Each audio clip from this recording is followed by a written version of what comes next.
నమస్తే. తెలంగాణలో ఒక ప్రభుత్వ అధికారిని పోలీసులు అరెస్ట్ చేశారు. ఇప్పుడు చాలా ఇది ఇంట్రెస్టింగ్‌గా మారింది. మిషన్ భగీరథలో అసిస్టెంట్ ఇంజినీర్ అంటే ఇరిగేషన్ డిపార్ట్మెంట్‌లో ఏఈగా పనిచేస్తున్నటువంటి రాహుల్, అతను కాంట్రాక్టర్ల దగ్గర నుంచి 15 కోట్ల రూపాయలు వసూలు చేశాడు. రాష్ట్ర వ్యాప్తంగా ఉన్నటువంటి ఇరిగేషన్ ప్రాజెక్టులకు సంబంధించినటువంటి పనుల్లో మీకు పనులు అప్పగిస్తాం అని చెప్పి, దీనికి సంబంధించి గత 8 నెలలుగా ఈ రాహుల్ అనే ఏఈ పరారీలో ఉన్నాడు.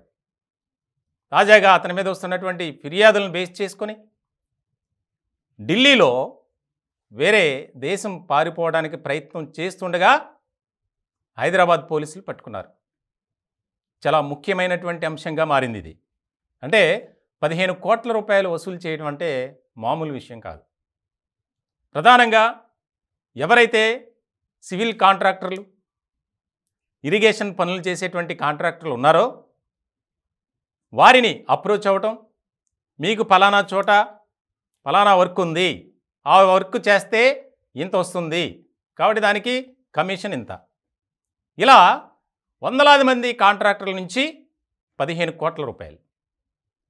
ఇంకొక ముఖ్యమైనటువంటి అంశం ఏంటంటే, రాహుల్ ఇష్యూలో మరికొంతమంది ముఖ్యమైనటువంటి ఉన్నతాధికారులు ఉన్నారు ఇరిగేషన్ డిపార్ట్మెంట్కి సంబంధించి అనేది బాగా వస్తుంది. ఇతను ప్రస్తుతం అయితే మేడ్చల్ డిస్టిక్ కేసరలో మిషన్ భగీరథ సెక్షన్ల విభాగంలో ఏఈగా పనిచేస్తున్నాడు. అతను గత 8 నెలల నుంచి పరారీలో ఉన్నాడు. బీఆర్ఎస్ అధికారంలో ఉన్నప్పుడు కంప్లైంట్స్ ఇచ్చారు చాలామంది, కానీ అతని మీద ఎలాంటి చర్యలు తీసుకోలే. అప్పటి నుంచి కనిపించకుండా ఉన్నాడు. ప్రతిరోజు ఆ కార్యాలయానికి ఈ కాంట్రాక్టర్లు ఎవరైతే డబ్బులు ఇచ్చారో వారు వెళ్తున్నారు, ఇంటికి కూడా వెళ్తున్నారు. ఆ ఇంటికి కూడా తాళం వేసి ఉన్న విషయాన్ని గమనించినటువంటి కాంట్రాక్టర్లు పెద్ద ఎత్తున ఆందోళన కూడా చేశారు. ఇలాంటి సందర్భంలో పోలీసులకు అందినటువంటి సమాచారం మేరకు ఢిల్లీ ఎయిర్పోర్ట్లో వేరే దేశానికి వెళ్ళిపోవటానికి ఫ్లైట్ ఎక్కేందుకు సిద్ధమవుతుండగా పట్టుకున్నారు. అక్కడి నుంచి ఇప్పుడు హైదరాబాద్ తీసుకురావటం, ఎవరెవరున్నారు ఏంటనే దాని మీద విచారణ చేసే పనిలో పోలీసులు బిజీగా ఉన్నారు. ఇప్పటికే తెలంగాణ వ్యాప్తంగా అధికారాన్ని అడ్డు పెట్టుకుని అక్రమాలకు పాల్పడటం, అవినీతి కార్యక్రమాలు చేపట్టడం ఇవన్నీ మనం చూస్తూనే ఉన్నాం. తాజాగా ఎస్ఐబిలో డిఎస్పీ ప్రణీత్ రావు వ్యవహారం, అంతకుముందు హెచ్ఎండిఏలో మాజీ డైరెక్టర్ శివబాలకృష్ణ, ఇట్లా ప్రతిరోజు ఏదో ఒక వ్యవహారం బయటపడుతుంది.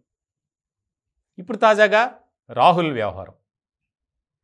మొత్తానికి అసలు ఈ 15 కోట్ల రూపాయలు ఎలా వసూలు చేశారు, ఎవరెవరు ఉన్నారు దీని వెనుక, వసూలు చేసిన డబ్బుల్ని ఏం చేశారు అనేది చాలా కీలకంగా మారినటువంటి అంశం.